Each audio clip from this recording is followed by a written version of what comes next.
$34.50. Yeah, annual. Okay, I got 10 o'clock. Tim?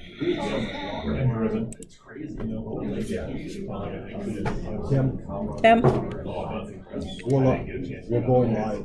Yep, That time, huh? it is. Well, I guess we will call the courts and public safety to order. Have a roll call, please. Mr. Erickson? Here. Mr. Hardy? Here. Mr. Walker? Here. Mr. Beggs? Here. With that, I'll entertain a motion to approve minutes from August 8th. I'll make that motion, Hardy. Support Walker. Have a motion with support. Any discussion? All those in favor say aye. Aye. Opposed, the same. Minutes approved. Any changes to the agenda? Hearing none, we'll entertain a motion to approve the agenda. I'll make that motion, Hardy. I'll support it, Walker. All right, any discussion? All those in favor say aye. Aye. Opposed, the same. Very good. Public comment. Any public comment for courts and public safety? Thank you all for joining us. All right, with that, we will move on to Jim with the Life EMS report. All right, well, good morning. I Morning, apologize for not being here last month. I tested positive for COVID at the last minute before the meeting, and doing my best not to spread that to anyone else. So, do apologize, and Jeff was out of town as well. No problem. So we're a little late getting you the information in the second quarter. Overall, the second quarter went pretty well for us. We did have 784 transports and on-scene assessments for that quarter. It was up a little bit when you compare that to the same time period last year. It's up by about 70.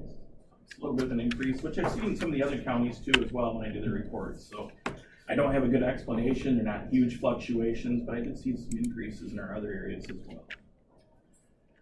The big thing for the quarter was Electric Forest Festival. That went off pretty well on our end as far as we're concerned. A lot of people attend that, a lot of logistics involved in that. We provide all the oxygen that they use for the medical, sharps containers, so a lot of equipment, logistics go into that and moving things around, but overall it went really good for us. Just to give you an idea of the scope, it is the largest event that Life EMS as a company covers, period.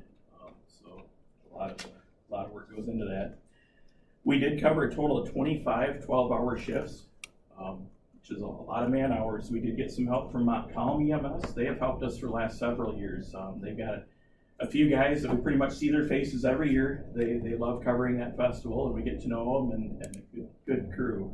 So they helped us out with some of those shifts, but we did cover the majority.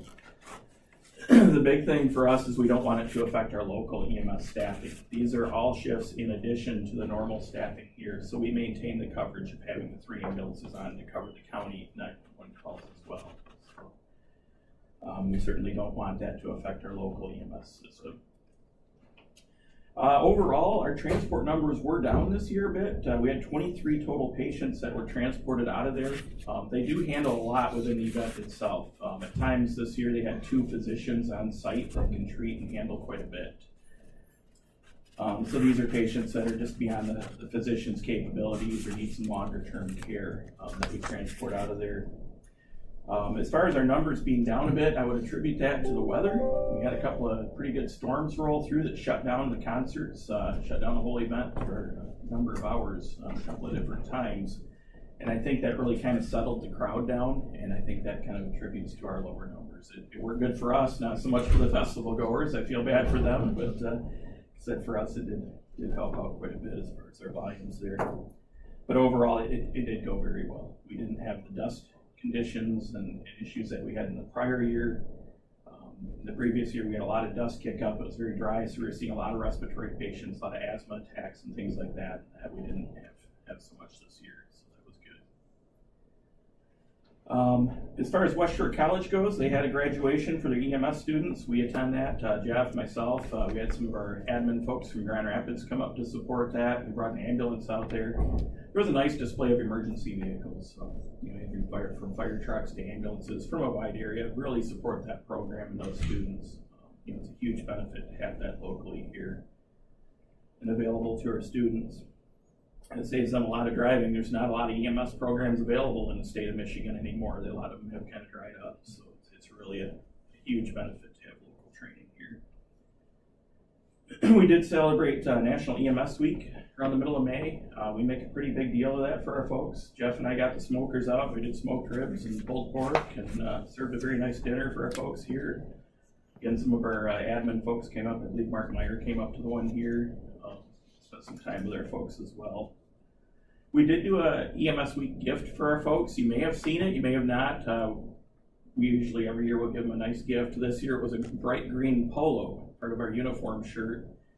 And the thought behind that is on these really hot and humid days, our folks can wear those polo shirts, so it's a lot cooler and more comfortable to work in. So you might start seeing those a little bit. As this cooler weather comes in, we'll put those shirts away for the rest of the season until it gets warm next year. But that was a very welcome change by our associates here. Very well received. And they do stick out. If you've seen them, you'll understand. Like, they're a bright green shirt, but they're very comfortable. So again, that was well received. There was 14 requests for fire standbys, totaling about 10 hours worth of coverage for the quarter. And I guess the last thing on the narrative is, it's not on here, but I just like to bring it up again. I think I've talked to you guys about this before, is the To the Rescue class that is coming up towards the end of this month. It's a class put on by a couple of police officers out of Grand Rapids. One was a firefighter for a while and became a police officer. It talks about the long-term effects of stress and the job of being a first responder or police officer and how to handle those. They did a class for us in Fremont. You know, I'll be honest, I walked into it going, this is just another class I have to go to, and I walked out going, wow, this was amazing. The feedback I got from the people that took that is everyone in emergency services should go through that class. Just phenomenal feedback. That is coming up the 26th of this month. We're going to have it at West Shore College. We have a large room reserved there. Life EMS is going to provide pizza and dinner for the folks because it is about a 3-hour block in the evening. So we want to take care of that. We're really trying to get word out there to get as many people as we can. I'd love to fill the room. I don't know that I will. The room holds about 90 people. Troy has been great working with me, trying to get the word out to everybody, get out to the fire departments, law enforcement. Again, it covers the whole spectrum. So I really appreciate Troy's help there as well, trying to get that word out. But hoping to get a really good turnout for that. It is free of charge, and it's for responders and their spouses as well. They like to bring the family in so everyone's kind of on the same page and has an understanding. On the next report, I'll cover a little more on how that turned out. But just wanted to touch on that. If you know of any responders that are interested, please reach out to me or have them reach out to me, and I'd be happy to get them the information. And then as far as the response data, overall for the quarter, we ended up with 89% compliance. I'd like to see that at 90 or above, but we did end up at 89%. However, the average response from us getting notified of an emergency to being on scene of a priority 1 call, the highest priority that we have, lights and siren type of call, was 9 minutes and 46 seconds. That's our average. So happy with that number. I think that's pretty good for a rural area to be able to get an ambulance on scene that quickly. Is a pretty good number. We did have, as far as a breakdown, we did have on priority 1s 329, priority 2s 123, and then med 3s are 253. So your med 3s are more of, I've been sick for 4 or 5 days and just not feeling good and I need to be checked out type of call. Med 1s are the, I can't breathe, my chest hurts, things like that. That's kind of the breakdown. I guess at this point, do you guys have any questions for me? Is there anything I can answer or try to? Sure. Yeah. Jim, the first afternoon in the electric force I spent with Mark Meyer and doctor who was over the ERs for Corewell Health for West Michigan. Can't remember his last name, started with an H, but and we toured. It was pretty interesting listening to the people from the staffing people for the med centers and talking to them about Bonnaroo when they were there the week before, and they had 4 days in a row of triple-digit temperatures and how many treatments they did. They were counting how many treatments per minute for people with heat stroke and people with dizziness. And fortunately, we didn't have any of that. Did you talk to them at all about it? I did, yeah, that was, it was quite interesting. I wish I could remember the numbers off the top of my head. It kind of blew me away when they were talking about the volumes. At a rough guess, it seems like somebody told me they had 70 emergencies come in like a 15-minute period at one point. And it was just overwhelming. And it went on for 4 days. Yeah, made me a little nervous going into that, just hearing that they just came from that and going, I hope things go well here. And it did, it did go very well here, but yeah. Well, but it's my understanding also that Bonneville is in a big agricultural area, it's in big fields. There's no shade or anything there at all. Yeah, that was my understanding as well, and it's extreme temperatures as well, so. Yes. Jim, maybe you can enlighten us a little bit more on the Mason Oceana 911 interface. Yeah, I'd be happy to. Okay. I have a little bit of information. It's a project that's in the works. I can just kind of do an overview of it so everyone understands that. So we've been looking at the Mason Oceana 911 board at a CAD to CAD interface. And what that would do is connect our systems in Grand Rapids to Mason Oceana 911 electronically. Right now, we don't have that. So the way the process works now is someone calls 911, they get put through a series of questions to determine a priority, then they give Life EMS that call information. If there's a little bit of a delay in that process, it can be a couple minutes at times. And no fault of anyone, if you get an excited caller and they're having trouble providing that information, sometimes it just takes time. So that's how it works now, and then we get that call information, we re-enter it into our computers, and then we deploy our closest ambulance.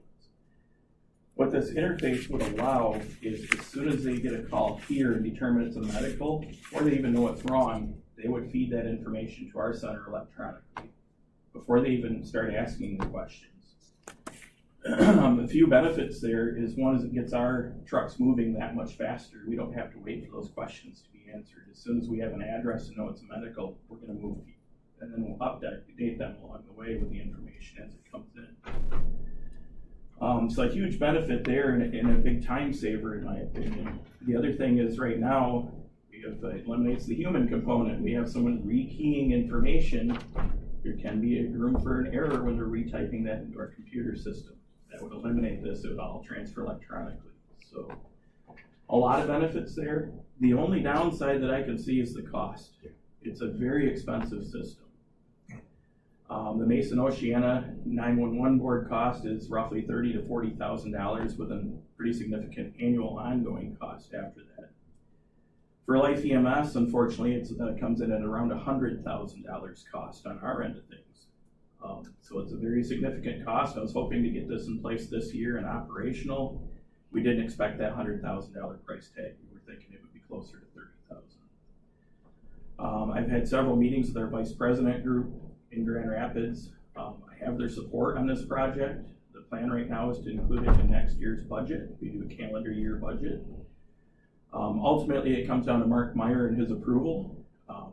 But at this point, the vice presidents fully support the project. They want to see it in the budget, and we're in the process of kind of gathering some more information, getting that to Mark for him to review. So that's where I'm at with it. I can't say 100% I'm certain that it's going to happen because of the cost. I can say I'm very hopeful that it will, and I will continue to do everything I can do to push it through at my level because I see a lot of benefits. Hopefully that kind of answers your question. I know it's just kind of high level. I know, we sat on the board and I just thought it might be beneficial to the rest of the commission Absolutely. members here to understand what was I'm glad you brought that up, absolutely, because it's a big project. I'm excited about it. Like I said, I'm doing my best to make this happen. The hurdle is the cost, quite honestly. It's very expensive. But, Well, in a few minutes, benefits. a minute and a half would, your 90% goal, you save a minute and a half, even 30 seconds on every call, probably bump your percentage to where you guys, where we all want it to be. What comes at cost. Well, and I could say, for being on the receiving end of that, for the 911 caller or the patient having that emergency, 1 or 2 minutes can feel like 10 or 20, quite honestly. Every minute feels like forever when you're waiting for an ambulance or first responders to come. So, I see the benefits, and I'm really pushing hard on this. ultimately, I wish it was my decision, it's not, but, Yep. but I'm doing everything I can to try to make this Thank you. happen. Appreciate it. Thank you for bringing that up. Mr. Walker. Having been in Life's Dispatch Center in Grand Rapids when we were talking to Life about entering into an agreement with them, you know, some of us have been waiting a long time to see this take the next step, and it's nice to hear that something is moving. I know we tried something midterm and it didn't quite work out for everybody, but this sounds like a very worthwhile solution. Yeah, I think it will be. I've had a lot of conversations with Ray and Todd at the center here, and I know they're very supportive of it as well. They feel we'll see the benefits as well. So they're excited about this also. Mr. Erickson. And I'd like to thank you for your coverage at the fair this year. It was a busy fair, and we felt your presence more so than we ever had. And Troy, thank you very much for being there in the emergencies that we did have. It was really nice to have so many of our local responders on that corner with the firemen. Just having that presence on the grounds. We had 6 or 8 people at any given moment that could offer service, but when you guys came in and took that gal out, that was what we needed when we needed it. Good. Thank you very much Thank for you. your presence. I'm glad it was noticed. I appreciate that. Oh, we did. Any questions, comments? The last thing real quick is the new ferry station. I should probably do a short update on that. It's progressing along. It's a little behind schedule. The projected date when they started that build was it would be done in August. Obviously it's not, but it is getting close. Stopped in about a week ago. They were hanging kitchen cabinets and drywall was all primered, getting ready to paint. So things are progressing along pretty well. So just a quick update. Once that's all done, I'd love to invite your group out to see that station for a tour as well. All right. Well, thank you, everyone. I appreciate it. Thank you. Mr. Maloney, Code Red and IPAWS, Memorandum of Understanding, Muskegon and Mason counties. Morning, Mr. Chairman, members of the committee. So what you have in front of you are 2 identical memorandums of understanding MOUs. One is with Mason County, the other one is with Muskegon County. These formats are a boilerplate FEMA format that's given to us by FEMA for IPAWS, which is our integrated public alerting system, our mass public alerting system. We use Code Red as our software for that. Mason County and Muskegon County also use Code Red. This agreement would allow us to back each other up and send out emergencies for each other. Currently, we cannot do that. We can send out the non-emergent part through Code Red for each other. We're already set up that way. But we can't send out the part that interrupts your phone and your TV and all that. The alerting authorities are the emergency managers, and then the originators are the people who send out that message. So it could be like Ryan Schiller is dedicated to it, our dispatchers are dedicated to it, myself, and we send out, but we can't do that for each other. So if we had a major incident in our county, and dispatcher's overwhelmed, and I'm tied up with all this stuff, I could call Mason or Muskegon and say, hey, send out this alert, and they would be able to push that to our residents and our guests that are signed up on the code. You gotta understand, Code Red is something you sign up for. The IPAWS alert is something that gets pushed through your phone through the federal government program. So this is true emergency type stuff. So this is just would allow dispatchers to send out those IPAWS alerts for each other, and the emergency managers to also send out. So just a backup to our plan. Right now, if I'm busy or not in town, dispatch can send it out, the undersheriff can send it out. But we can only do it for ourselves, and if everybody's busy, we don't have that backup. So just some redundancy, giving us a little bit of depth with our mass alerting system. So, but yeah, as far as the legalities of it, this is a FEMA document, and it is what it is. So it is literally a fill-in-the-blank document where we just put our general information in. So questions, comments, concerns? Troy, is this perpetual? I see it doesn't have an end date. No, it does have a clause on there with notifications from either one or the Yeah. other parties can terminate that upon notice, does get a little bit of notice. It does not also affect what software we choose to use. That agreement could stay the same. Like right now, Newaygo County uses a different software, so they can't send out our alerts. But in the future, if we switch to something different, this agreement doesn't care whose software, it's about the iPause and learning part itself, the integrated public learning system. Great, thank you. And there's no cost, that's the best part about it. Good idea. Any, discussion, questions? Mr. Walker? Different topic. Sure. Troy, have you found a deputy emergency manager yet to take place when you're not here? I've made recommendations and have not been approved of that yet. I think we need to get on that because having only 4 members on the board now, it puts us in a tough spot. There must be somebody retired someplace that, has had the incident command things that they can look at. The main part is having someone who understands the system, who to call, who to contact, and how the program works. And that requires really someone to understand the program. We don't have anybody that I've found yet in the county that is interested in that, with the exception of the undersheriff, which was my recommendation, because he's highly involved in all the incident management we do. Regardless of fire departments, law enforcement, and everything else, and he understands how the iPOS system works. He understands who to contact when it comes to Michigan State Police Division of Homeland Security. He's already tied in.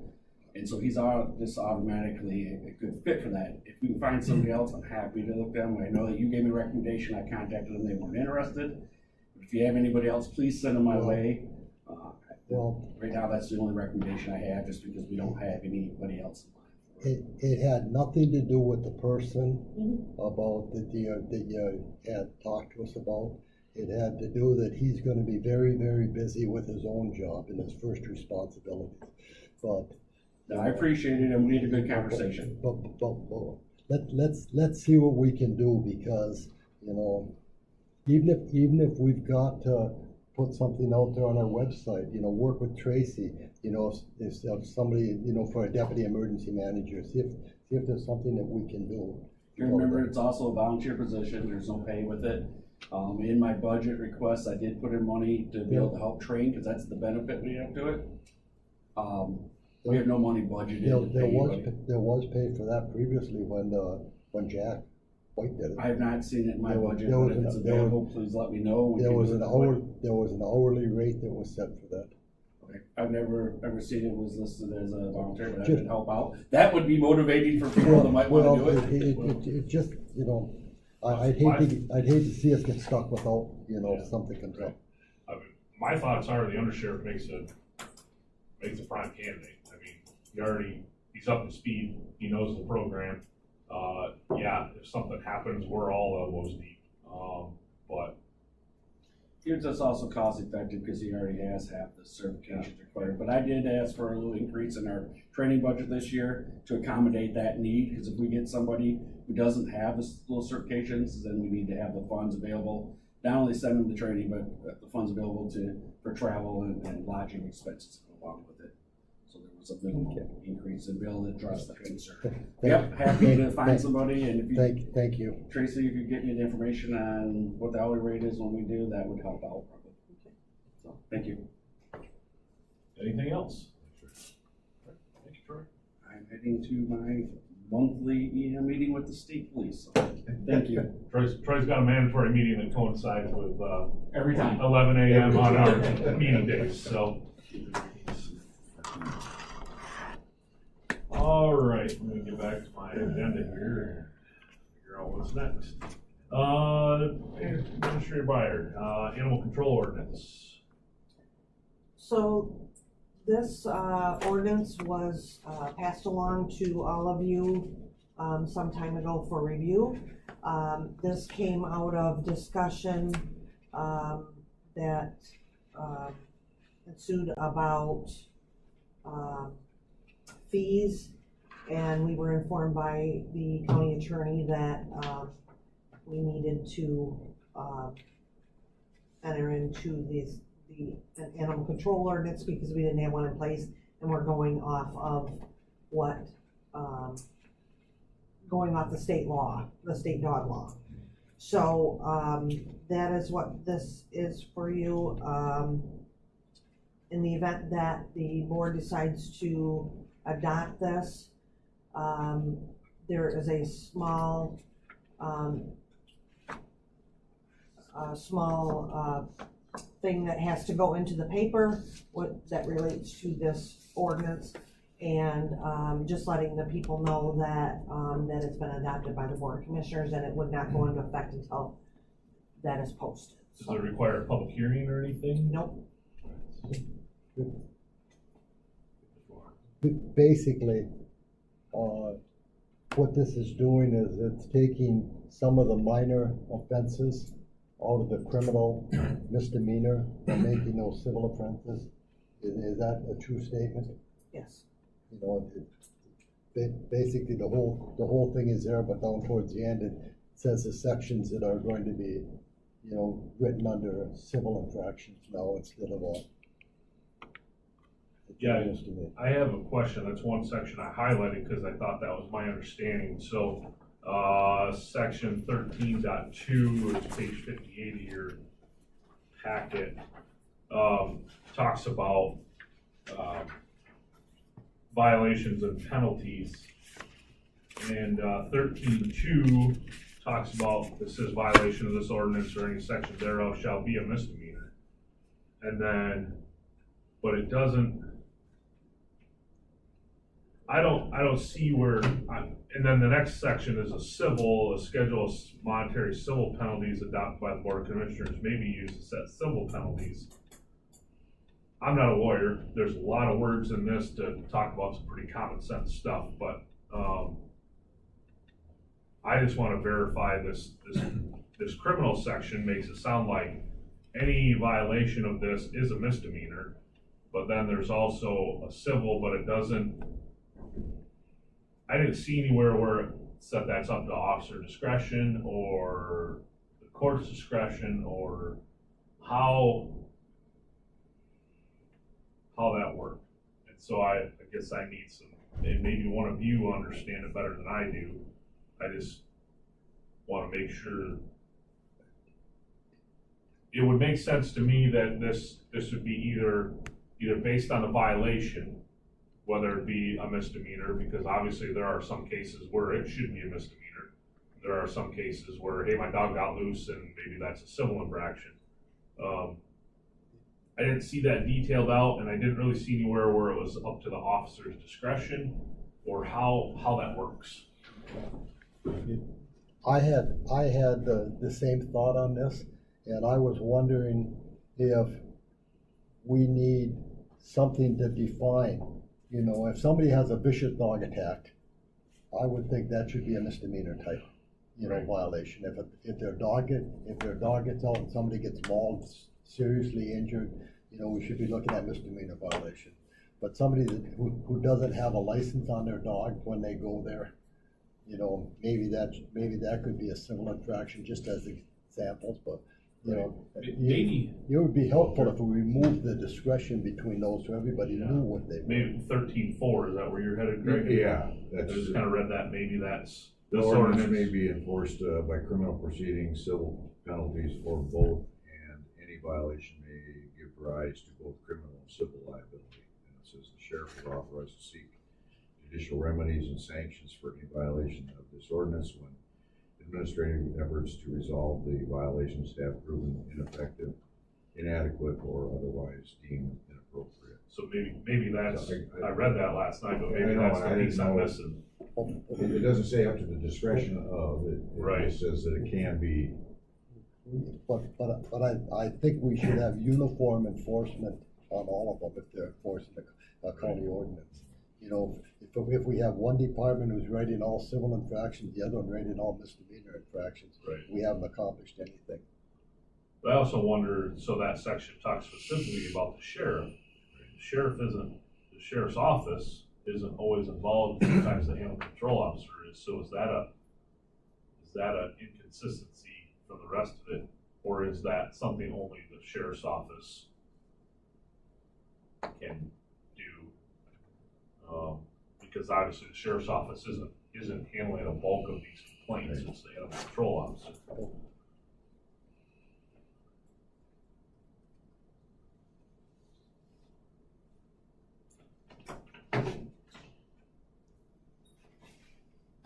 And I can ask that question.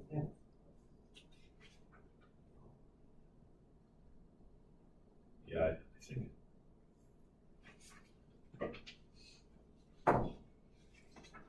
Just looking at, the definitions too, because obviously the sheriff proper isn't, Most of the time when it said the sheriff, or it said or law enforcement, you know, when you read down. Under section 13.1, I mean, it does say in there, sheriff is the deputies, animal control officers, or other enforcement officers are authorized to issue a notice to any person who violates. So that kind of, yeah. I will admit, I read the whole thing and it, Well, So under definitions, sheriff means Oceana County Sheriff or his or her designee, so that's deputies. But I wonder if it's not consistent, 13.4 isn't consistent with 13.1 in who are authorized to issue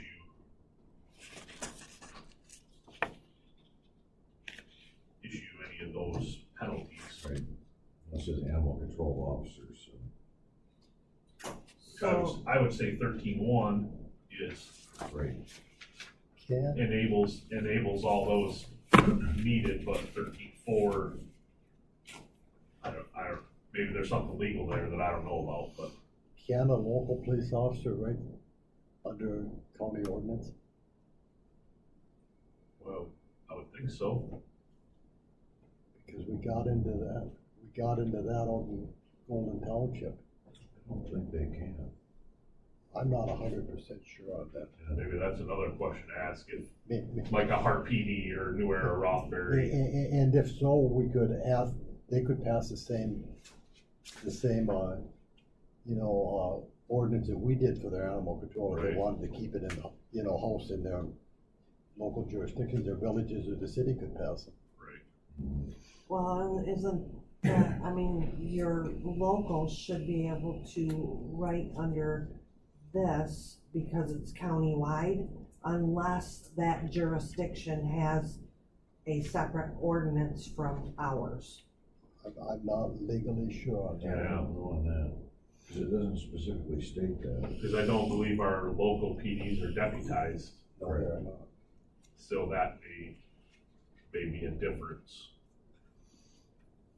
I think it's a good ordinance that we need to move forward on, but I think Clarification. Mr. Beggs had brought up some very, very legitimate concerns that they need to be answered. Yeah, I don't have any, like I said, there's a lot of words here to talk about some common sense stuff, but that's just what happens when you get lawyers involved and pass Back that to lease. 13.1, if you read farther down in that thing, it does say the sheriff or their deputies, and then it goes on to say, or other law enforcement. Yeah. Yep. Sheriff's. and wouldn't that be in case it were kicked up to law enforcement? You know, if animal control came and wrote a couple tickets on a loose dog in the neighborhood, and then on the third or fourth time, maybe we've called in the sheriff or law enforcement to enforce it to another degree aside from just a civil infraction. I would bet animal control is gonna be handling 75% of it. Yeah, actually, hopefully they would handle all of them if they need not be done by law enforcement. Or any municipality. Yeah. Under the definition section, law enforcement officers, it says, it does say municipalities. So if it got kicked upstairs Yeah. from animal control, it would be within the jurisdiction of that. But that kind of reads like that it could be enforced by Park PD. 13, I think 13.4 just may be too narrow, saying the sheriff, it may need to be a broader term. So if you include the same description as what's under 13.1, as far as Right, yeah, sheriff, his, her deputies, animal control officers, or other law enforcement, right. just like that in 13.4. Just expanded that definition of Okay, sheriff. right. And it seems like I saw that in a couple other places where it just said the sheriff, and I didn't highlight any of those, but it may just be a good word find to make sure that the context is correct. Yep, I can go through and make those changes. Yeah, Cause that would, you could just refer back to section 13.1, right in that sheriff and Right. specified in 13.1. And the definition of a sheriff is, the Oceana County Sheriff or his or her designee. So that would cover all deputies, I mean, anybody in a brown uniform, but it wouldn't cover, a Rothbury PD or a Hart PD. Or the state police. Just adding that to loop back to 13.1, I think would cover the basis on it at that point. And the chance of getting. Expand the definition. You know, and the good thing about that is what they write under civil infractions, the sheriff and his department staff can take care of, and if a local department writes under misdemeanor or civil, that's up to the chief of police to deal with that. Yeah, right, yeah, I mean, I'm comfortable with officer discretion, because they're gonna see the details on the ground. You know, and it could get to the prosecutor, and it could be a different charge by the time it gets to the prosecutor, so, you know, that's just the way it works, but. And was this written from scratch, or was this a cut and paste? Is it in force in any other jurisdictions? Are we looking at something that someone else already has in place, or was this from scratch? This came from the attorney, so I'm assuming that, It's in place in other, yes, and the majority of what is in that document came from the dog law, so it may have already been tested in other locales. yes. Well, with that one edit, we could Fix it. approve it. Unless you want to run by the attorney, but I think just making it loop back to the definition. Just put in there C 13.1. I had one other question, well, two other questions. So, the beginning of the document, toward the beginning, section 3.1 says, this is under animal control officers' duties, authorities, and responsibilities. Oceana County Board of Commissioners shall employ this is page 27 of your packet. Mhm. Oceana County Board of Commissioners shall employ an animal shelter director who shall work with animal control as necessary and in accordance with county budgetary and personnel policy. Is this creating a new position? No, Okay, that's, I assumed our animal control officer also functions as animal shelter director, and just wanted to be sure we weren't creating a new position. no, so when I reached out to the attorney when the board was talking about this, he said that you need an ordinance in place that states that the board or the county has hired an animal control or animal shelter or animal control officer, animal control director, and that, he's just making sure you have that included in your ordinance as well. It is more common than not to have third parties who take care of the shelters. Muskegon County, you know, and I know a lot of everyone, you know, that the counties do not take care of the shelters until they have a third party. Normally, they're a not-for-profit organization that takes care of the shelters. If we didn't have Lassie, there would be a lot of things that weren't taken care of in the Yeah. shelters, so, yeah. The only other question that I highlighted, section 3.4, it essentially says, you know, the sheriff, animal shelter director, animal control officer will be properly ID'd, when enforcing the ordinance and state law, and shall be sworn in as a special deputy of the Oceana County Sheriff's Office. That doesn't say office, but is that something, is our animal control officer a special deputy now? Okay. I believe so. I just wanna make sure we're not telling the sheriff to do something that he doesn't have a choice in, so, you know, maybe that's standard protocol, and I'm perfectly fine with it, but, without consulting the sheriff first, I don't wanna pass something that says this is what you'll do, so. So on top of all of that, the attorney said, the full text of the ordinance does not need to be published. Only publication of notice of its adoption is required. So what happens with that is the publication is signed by the county clerk, that is posted in the paper, and people are just, that's to let them know that a copy of the ordinance is in her office for review, if they want to come in and take a look at it. I would like, my personal thought, in that public notice, maybe it's a QR code is a great way for people to just scan it and go to our website to see the whole document.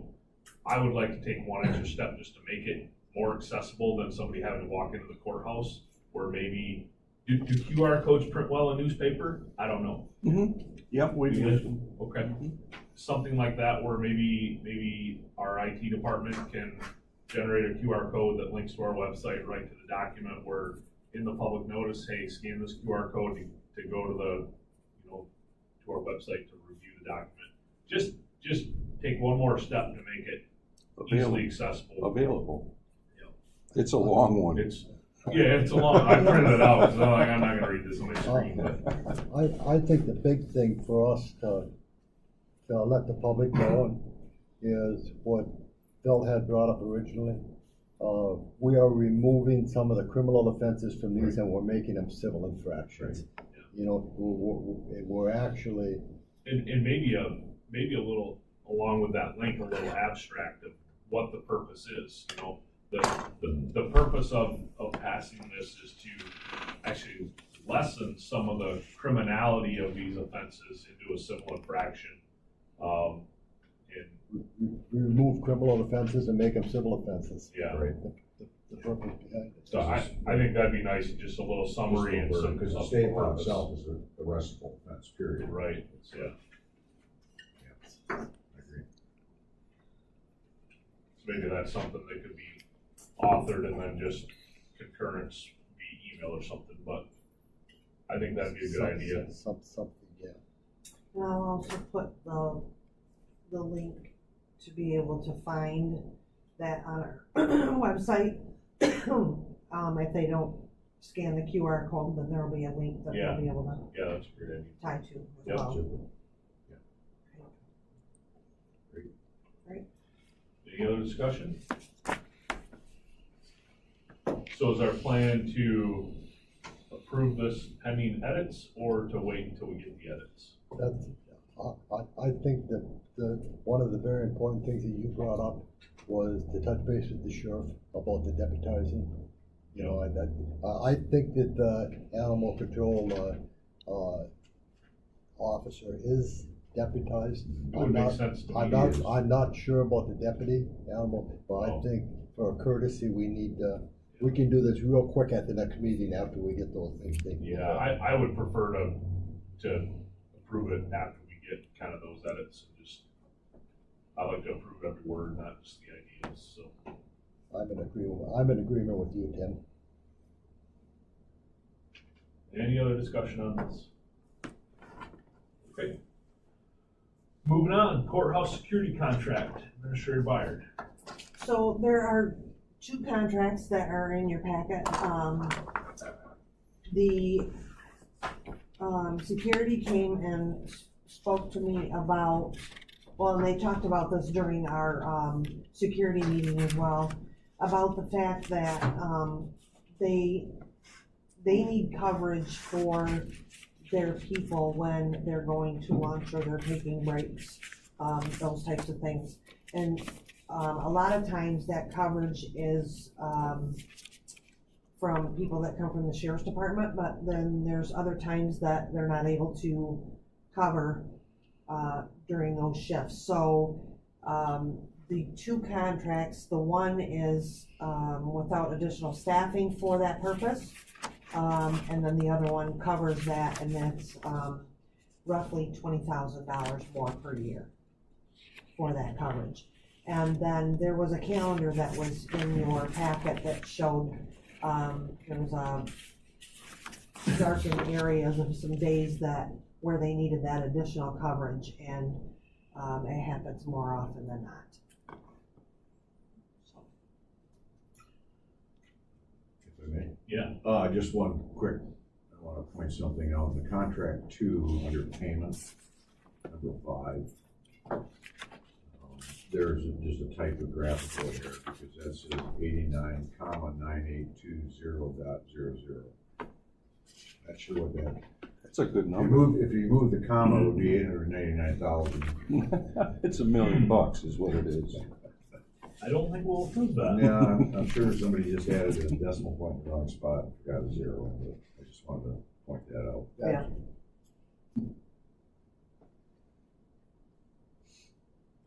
So is there an increase in the standard number one contract over the last one we had? That's a good question.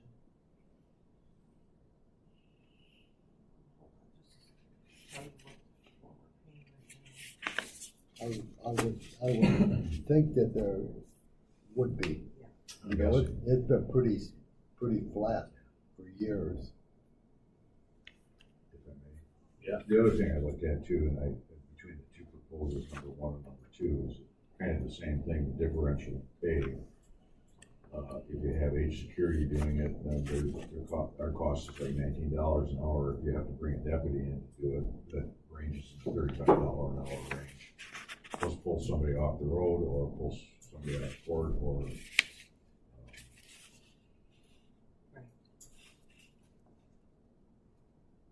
Well, and that's what Gregoire's been doing, right? Getting pulled in and covering. but a lot of times you may not be available. Yeah. I mean, somebody else gets pulled in. Today's a good example. We're gonna have a jury trial going on, so He's in the jury, really not. Mm-hmm. So now we'll have another deputy or an admin or somebody that should be doing something else with their time. We got a shortage of deputies. Well, not, right now we're good, but, yeah. we've had, the lieutenant come over and cover, sometimes, so. I guess my thought would be it'd be less chaotic if H security just handles that. Just my thought, because that's gotta create some problems. from time to time. I'm in favor of the proposal where they cover it for the additional money. It's as simple as a deputy's on his way over here from the other side of the county and has to bypass something that should have his attention to make sure he's sitting at a front counter. That's, obviously if it's a life threatening, the priority's there, but. We may still have some times that will come up where we need a deputy to cover. Sure. But it's not gonna be scheduled time for him to do it all, if something big comes up, we can still. I'd be in favor of the second contract too, with that correction to the dollar amount. So, Any other discussion? All right. Oh. We'll just find it later. Okay. Yeah, so the next is, sale of surplus equipment. Sheriff Tracy, do you wanna kinda take that? I mean, he gave us a letter, pretty self-explanatory.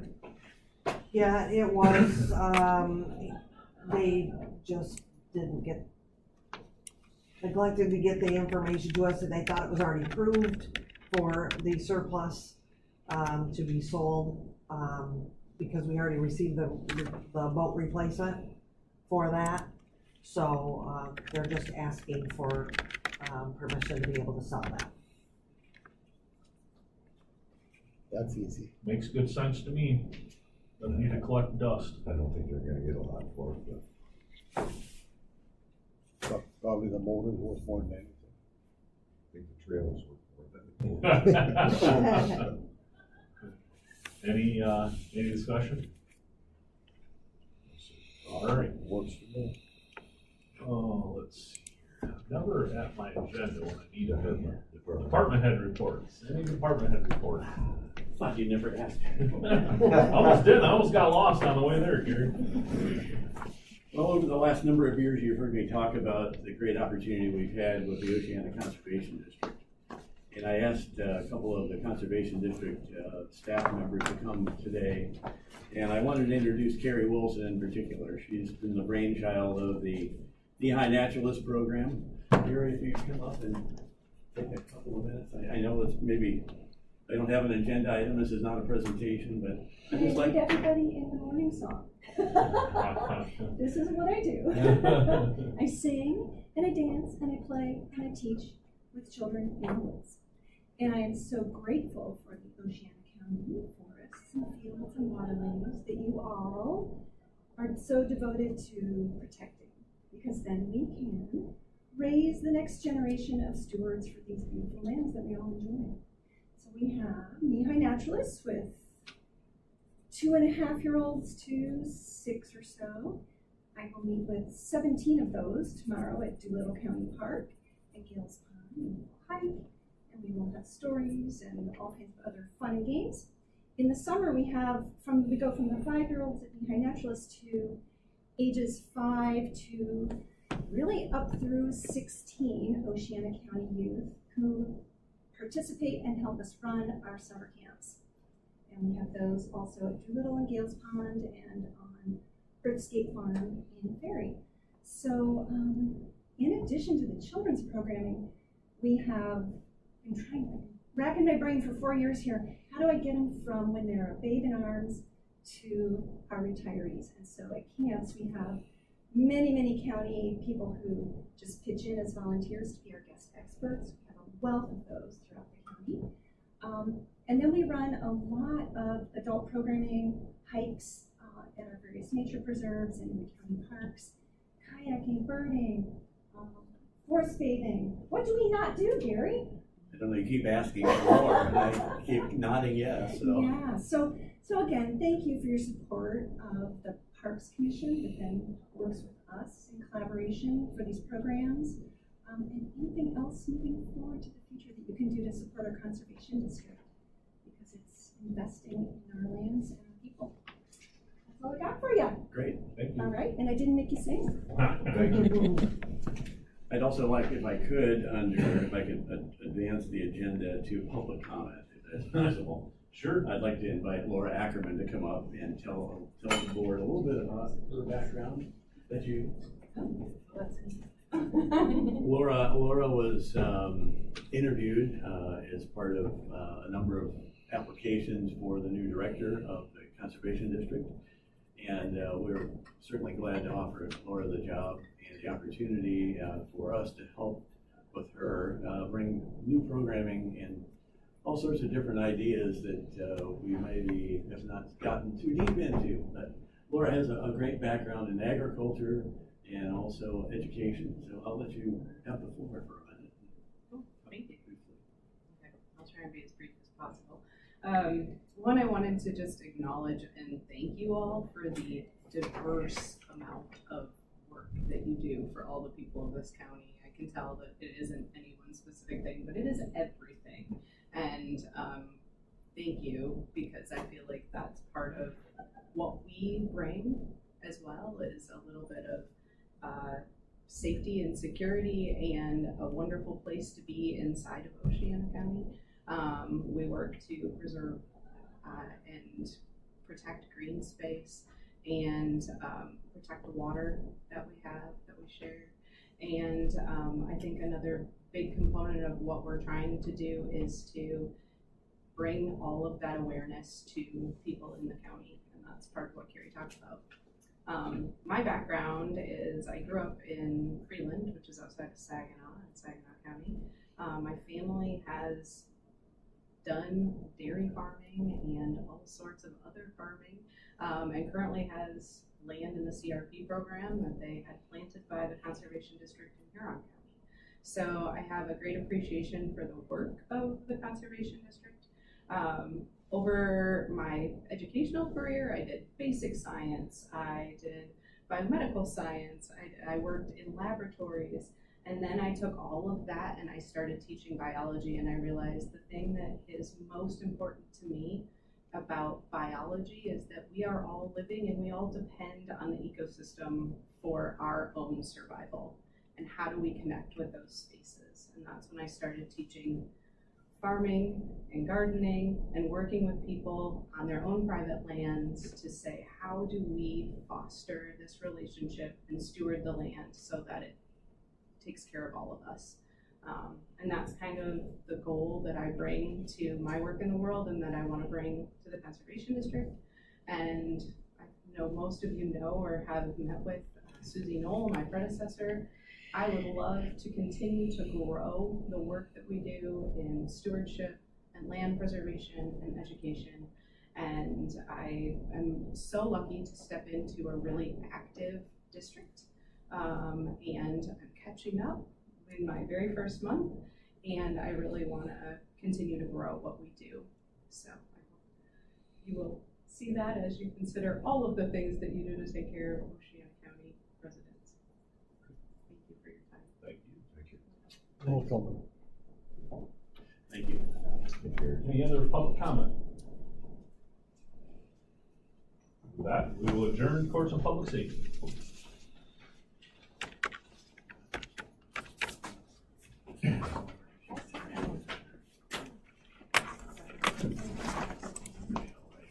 Chair, would you like a break or would you like to continue right along? Very good. I'd like to call the Personnel, Health, and Human Services Committee to order. Roll call, please.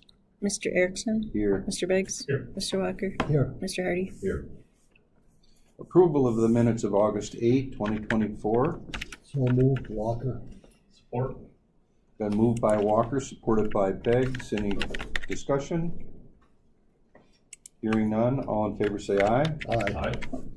Motion carried. Changes to the agenda. Would there be any changes to today's agenda?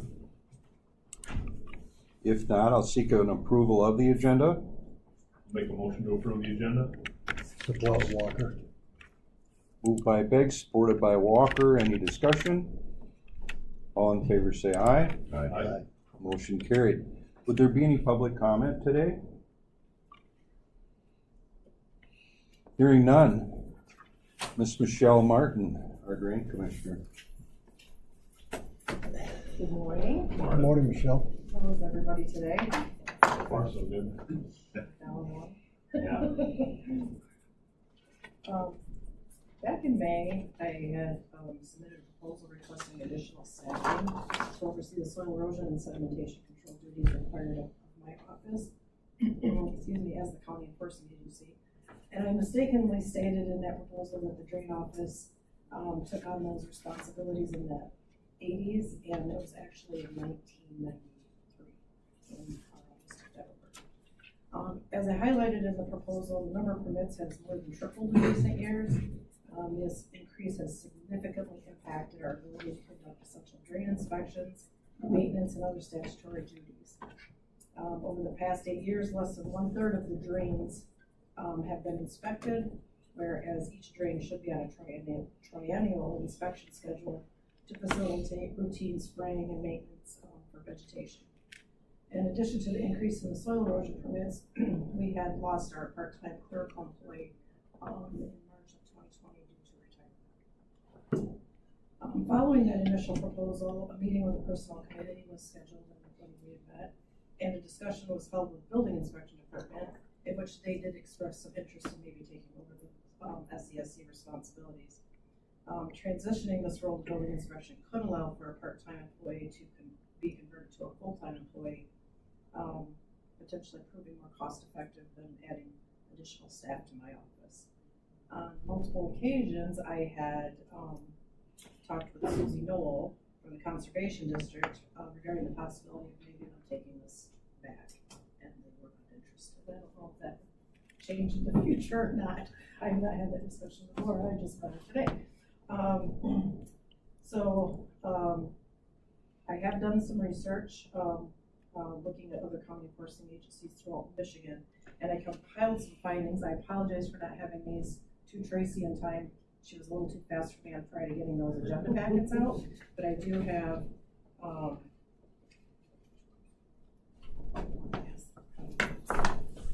spreadsheet that I compiled that shows all the different counties. Notably, one county uses the equalization department, and one uses their animal control office for their soil erosion agency. Yes. I didn't see that one coming. Yeah, the majority of the counties already utilize health departments, conservation districts, planning and zoning departments, or building inspection departments.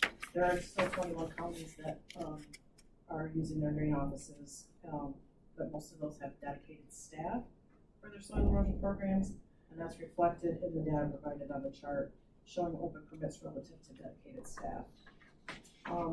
Should the decision be made to change the county enforcing agency, there are processes to address as outlined by Beagle, and that is another. This comes from their website on the different things that would have to be done to change the county enforcing agency.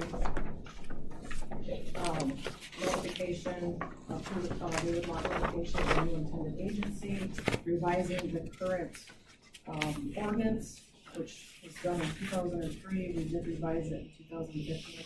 It does mention the Drain Commissioner's Office 1 or 3 times a year in the 17-page document.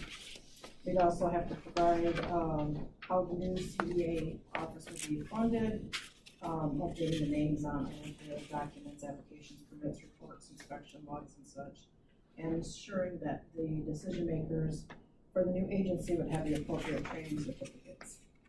So basically, with the proposal that was submitted in May, I just continue want to urge you to consider hiring of additional staff in my office, as outlined in that proposal, or appointing a different entity within the county to manage the soil erosion and sedimentation control program during your upcoming budget conversations.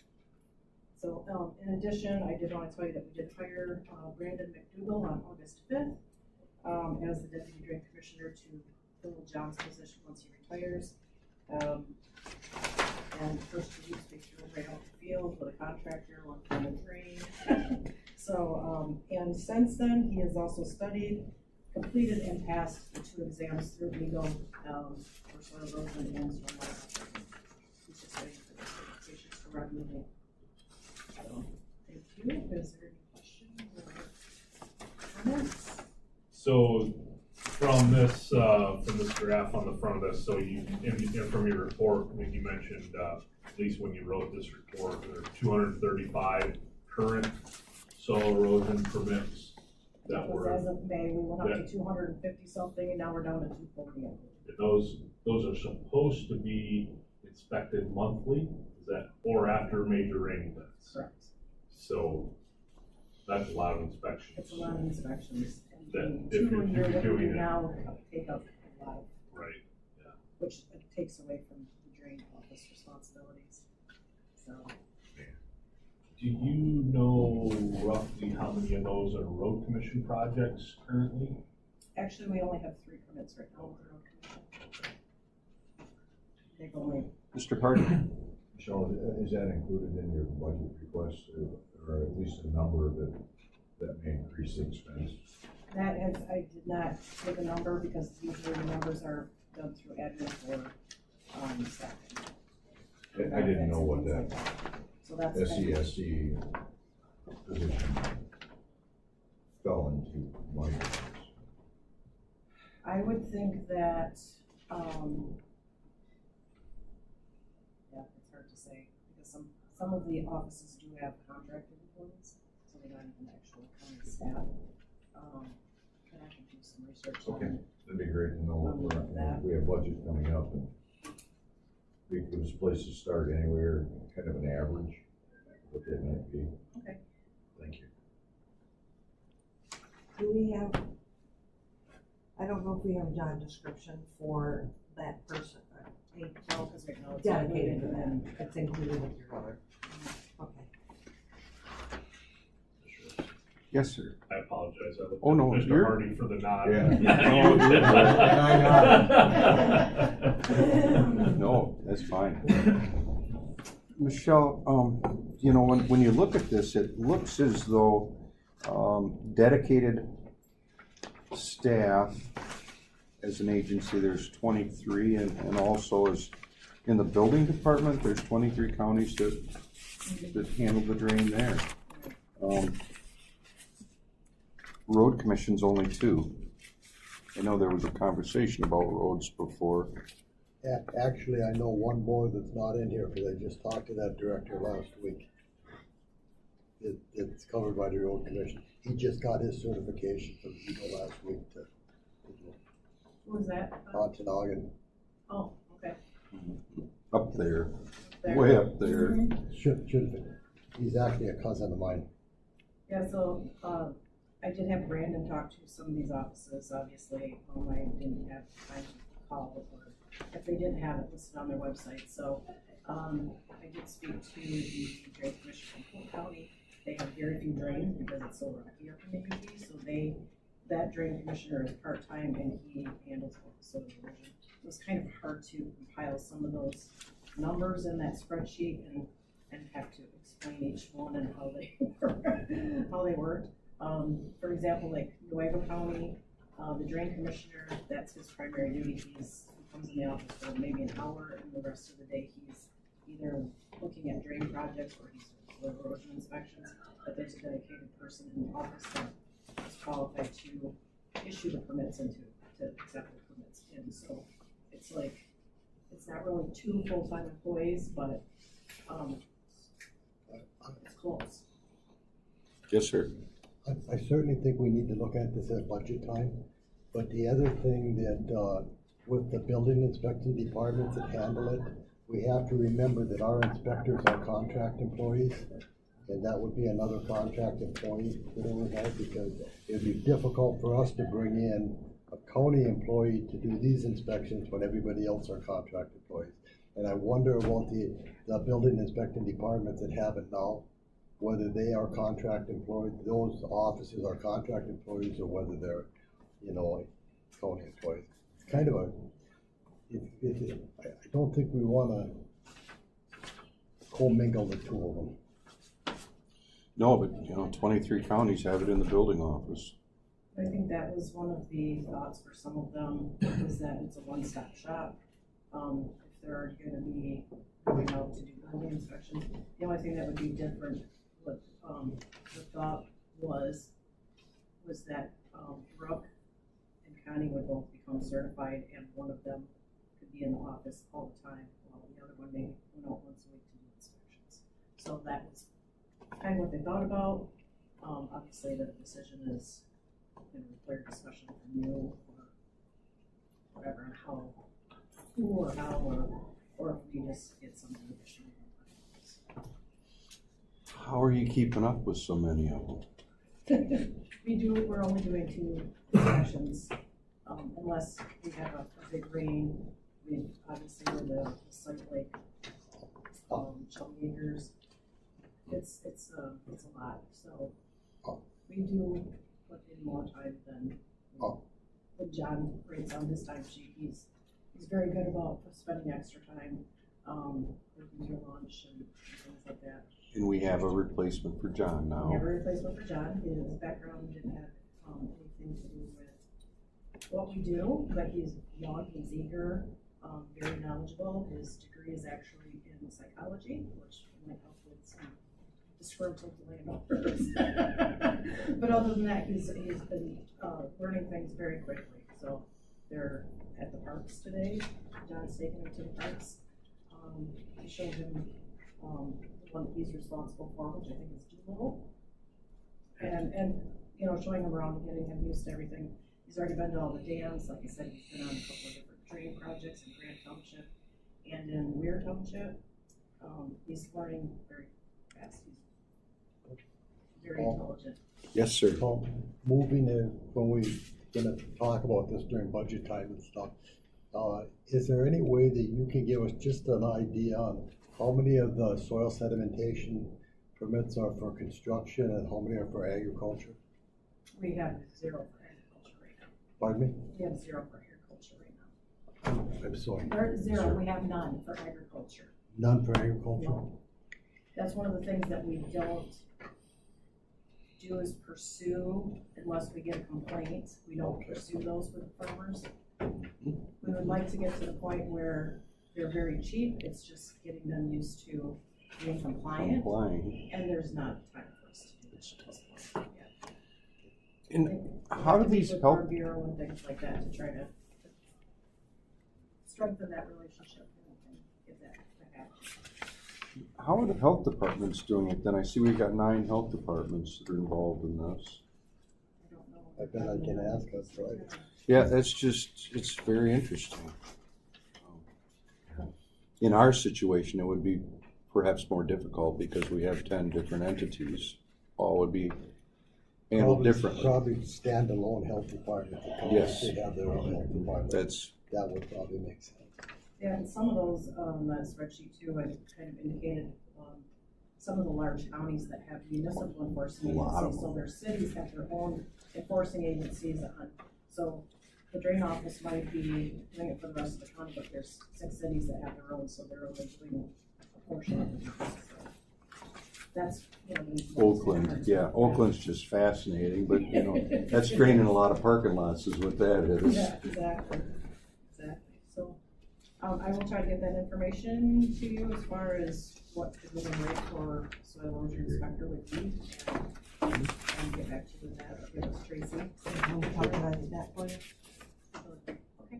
Thank you, Thank you. Michelle. Oh, yes, Mr. Beggs. Could maybe the administrator maybe make contact with at least some of these counties with the building department doing it and just ask that question if they're county employees or contract, and just if they're contract, maybe quiz them a little bit about how that works. It's information for us to work with, I suppose. Well, and it does make one-stop shopping another possibility, like we were talking, when you're at the health department, you get them all done. And it sounds like it's an expert. It's a qualified individual that would just depend on where their desk was. Anything else? No, thank you, Michelle. All right, thank you. Thanks. Would there be any further? Oh, no, we've got one more, don't we? Yep. Ms. Biard?